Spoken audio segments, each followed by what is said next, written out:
ننګرهار کې د 114 شهیدانو کورنۍ غړو سره نغدي مرسته وشوه. د ننګرهار ولایت مرکز جلال آباد ښار کې د شهید نیک محمد رهبر د ډلګي اړوند د 114 شهیدانو کورنۍ غړو سره د 515,000 نغدو افغانیو مرسته وشوه.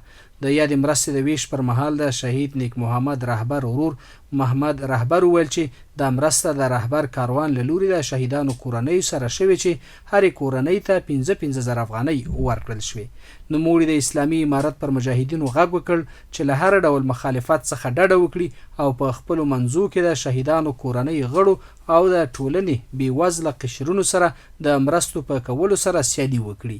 د دې مرستې د ویش پر مهال مولوي فرید الله حقانی ویل چې یتیم او شهید ته الله جل جلاله عزت او منزلت ورکړی او له مجاهدینو یو غوښتل چې له تکبر څخه ډډه وکړي او د شهیدانو کورنیو غړو ته ځانګړې پاملرنه وکړي.